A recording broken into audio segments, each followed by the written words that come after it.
नमस्कार दोस्तों, आज हम बात करेंगे त्रैमासिक परीक्षा 2025-26 कक्षा 10वीं विषय हिंदी का संपूर्ण पेपर। जी हाँ दोस्तों, संपूर्ण पेपर और संपूर्ण उत्तर सहित इस वीडियो के माध्यम से हम आपको प्रोवाइड कराएंगे।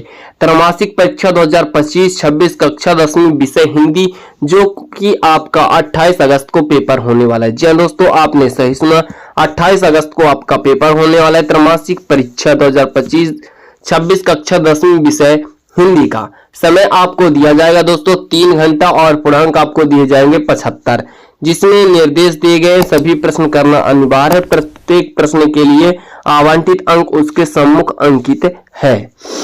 तो हम पहले प्रश्न की बात करेंगे। तो पहले प्रश्न में हमारा क्या है दोस्तों, सही विकल्प का चयन कीजिए। पहला क्वेश्चन है जिसमें आचार्य रामचंद्र शुक्ल ने हिंदी पद्य साहित्य को विभाजित किया 3 कालों में, 4 कालों में, 7 कालों में, 8 कालों में। तो इसका हमारा सही आंसर हो जाएगा दोस्तों बी नंबर, 4 कालों में।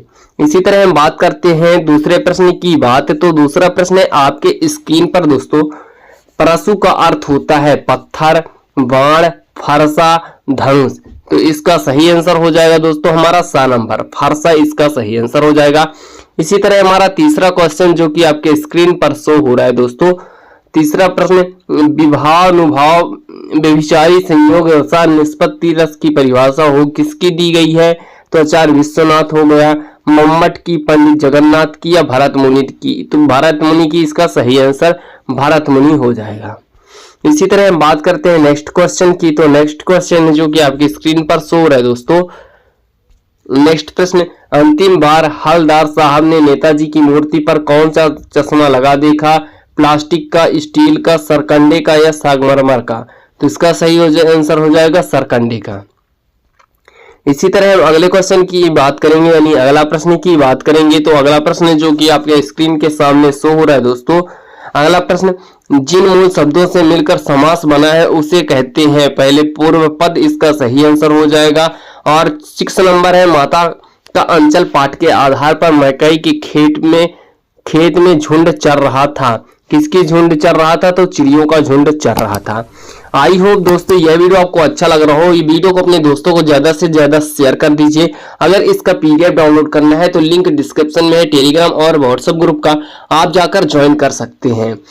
इसी तरह हम प्रश्न क्रमांक सेकंड की बात करते हैं। तो प्रश्न क्रमांक दूसरा है हमारा, जिसमें दूसरा प्रश्न क्रमांक में क्या है, रिक्त स्थानों की पूर्ति कीजिए। जिसमें पहला प्रश्न है, तुलसीदास ने रामचरित की रचना किस भाषा में की थी। तो अवधी भाषा में की थी, यह पहले का आंसर रहा। और दूसरा है, आश्रय की ब्राह शारीरिक चेष्टाओं को कहते हैं। तो अनुभव कहते हैं। क्या कहते हैं दोस्तों? अनुभव कहते हैं, अनुभव कहते हैं दोस्तों। और इसी तरह तीसरे प्रश्न है, तीसरा प्रश्न, जिसमें विस्तृत कलेवर वाले वाक्य काव्य को कहते हैं। तो विस्तृत कलेवर वाले काव्य को क्या कहते हैं? महाकाव्य। क्या कहते हैं दोस्तों? महाकाव्य। इसी तरह हमारा नेक्स्ट प्रश्न है, दिल्ली चलो नारा किसने दिया था। तो दिल्ली चलो नारा सुभाष चंद्र बोस ने दिया था दोस्तों। और इसी तरह पांचवा है, तो डॉट डॉट वाक्य के किस रचना होने वाले समूह सूचना मिलती है। तो विधानवाचक। किसमें मिलती है दोस्तों? विधानवाचक काव्य में मिलती है। और भोलानाथ और उसके अनमोल घेकर बनाते थे। तो क्या बनाते थे? सहनाई बनाते थे। इसी तरह हमारा निम्नलिखित प्रश्नों के समक्ष उत्तर सत्य लिखिए। सूरदास के पद में तेल की गागरी कृष्ण को कहा गया है। तो इसका सही आंसर हो जाएगा सत्य है। संचारी भावों की संख्या 35 मानी गई है, गलत है। बाल गोविंद भगत महज के कद के छोटे चिट्ठे व्यक्ति थे, सत्य है। लेखक ने मैया के आंचल को प्रेम और शांति के चांदोबे की छाया कहा है, असत्य है।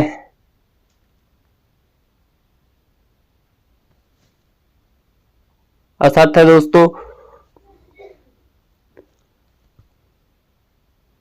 और वाक्य के 4 प्रकार होते हैं, यह सत्य है। और लेखक शिवराज सहाय ने आटे गोलियां मछलियों को खिलाते थे, यह भी सत्य है।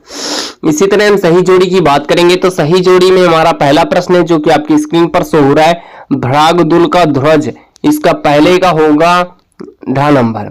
दोहा होगा, दोहा का च नंबर होगा। च नंबर यानी अर्धसम मात्रिक छंद कहानी के तत्व होते हैं।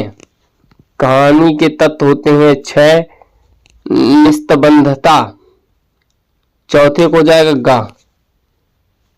सन्नाटा, गले का हार, गले का हार इसका सही आंसर हो जाएगा सही दोस्तों। पहले का टा है परशुराम और गले का हार का भूषण है महतारी। महतारी इसका सही आंसर हो जाएगा माता। इसी तरह निम्नलिखित वाक्यों को एक प्रश्न में उत्तर है दोस्तों, जो कि आपकी स्क्रीन पर शो हो रहा है। प्रश्न, राम लक्ष्मण परशुराम संवाद किस घटना के कारण हुआ? तो धनुष टूटने के समय संवाद हुआ था। उद्दीपन का हम पीडीएफ पे प्रोवाइड करा देंगे। बाल गोविंद भगत के प्रभातियां किस माह से शुरू होकर किस माह तक चलती है? तो यह कार्तिक से चलती है, कार्तिक से फागुन तक। कार्तिक से कहां तक चलती है दोस्तों? फागुन तक। दो स्वरों को आपस में मिलने से कौन सी संधि बनती है? दो स्वरों को आपस में मिलने से स्वर संधि, स्वर संधि बनती है। आम या आम की गुठलियों के दाम के लोकोक्ति का अर्थ होता है दो जगह से एक साथ लाभ उठाना। हिंदी संस्मरण शिल्प में लिखा गया पहला उपन्यास माना जाता है तो परीक्षा गुरु माना जाता है। क्या माना जाता है? परीक्षा गुरु। इसी तरह हम बात करेंगे नेक्स्ट प्रश्न, छठवां प्रश्न है जो कि